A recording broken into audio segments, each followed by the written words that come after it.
What's up, guys? So I have some news for you. In addition to these three lovely gems here, I just picked up, spin all the way around, another one. So there's my fourth. This one is definitely a dedicated parts car. It still works and runs great, but I already have the motor sold out of it, the DC to DC, the heater. So I've got a few parts already out of it, and I have some plans for the battery pack and some other stuff.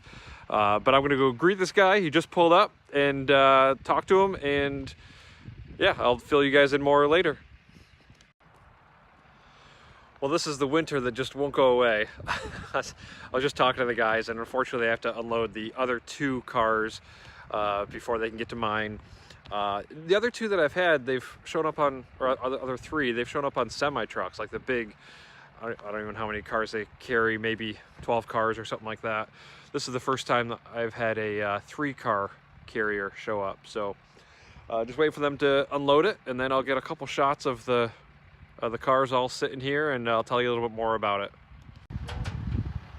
All right, they got the other two off. Here comes mine. I walked around it, looked underneath it. Looks really clean, looks really nice. No rust issues at all. This one's coming from Austin, Texas.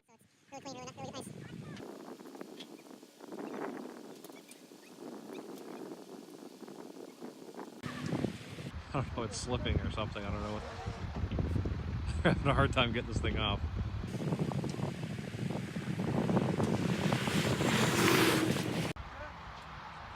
All right, they're trying again. Oh wow, that looks like it's pretty close to the ramp.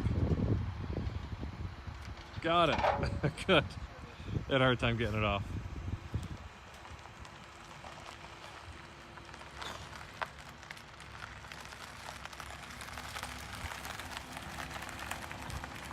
Yeah, looking good.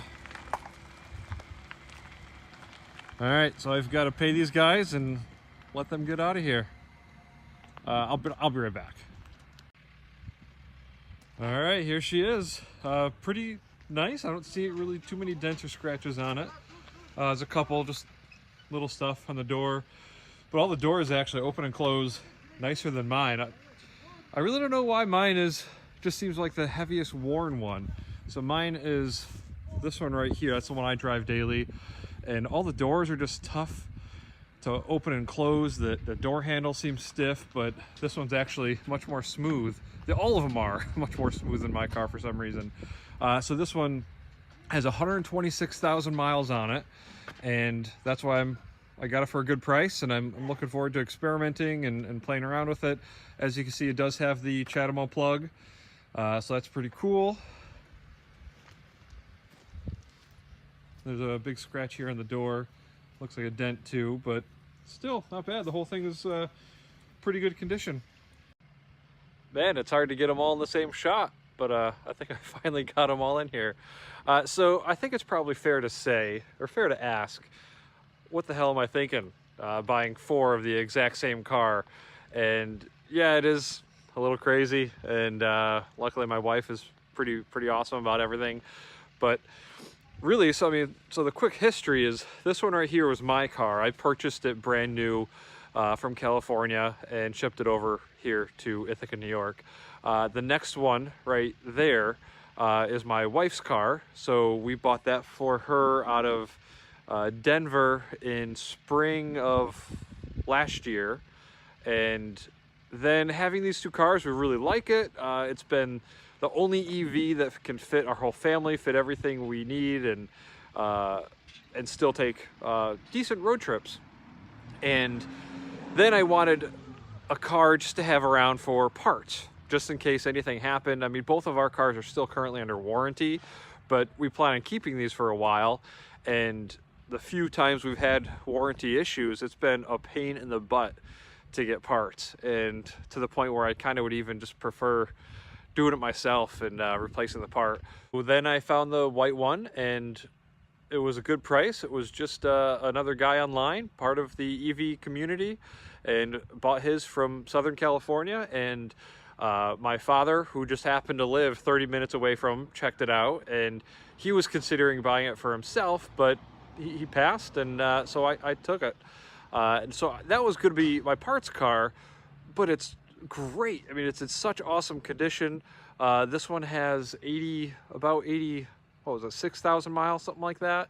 And it still runs and drives perfectly. It's really, really nice. So I couldn't bear to rip it all apart. And yeah, so I wanted to keep it on the road. And so then I found this one, and this was a viewer here of my channel, and he was considering replacing the battery, and the batteries are pretty expensive. So I did have one I offered to sell him, but instead he just decided to sell it to me, and that was awesome, works for me. And this one will definitely be my dedicated parts car, because this one has 126,000 miles on it. So it's a bit older, still runs and drives great, but I can pull this one apart and not be as upset. And it's also the same color as mine, so if I ever need a body panel or something, it'll be easier just to take it off the blue one rather than the white and having it repainted and all that. So that's the plan for the fleet. I do have other projects in mind for the channel. So I don't normally ask people or recommend that people subscribe. It's just not really what I do. But I think it'd probably be a good idea if you're into this kind of stuff, because I have a few projects in mind. And just briefly, in the last car, and the newest one that I just picked up, because the battery has some degradation, it's a bit older, I plan on taking the modules out of that and using them for my home energy storage. So I'm gonna actually mount those in the garage, and I'll have some storage. He said he was getting about 80 miles on a charge, down from, I mean, EPA rating was 110, but you could get around 125, 130-ish. My record was 144 when my car was new. But anyway, so that's one project. I want to take the battery packs, the modules themselves out, and put them in the garage. The other idea, once those modules are out, and I've really been wanting to dive into this for a while, is that I want to get Tesla modules and test fit them into the battery pack.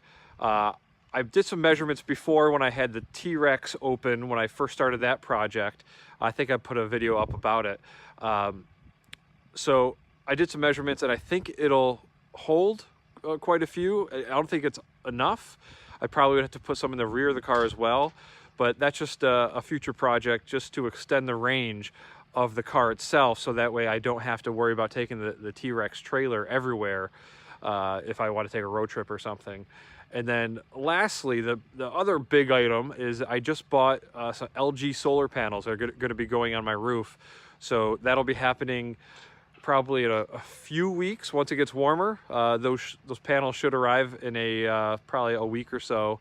And so those are the three big things I have working. So if you're into this stuff, feel free to subscribe. If you're watching this and you've made it this far into the video, I assume you are. So feel free to hit that like and subscribe button. But thanks for watching, guys. See you next time.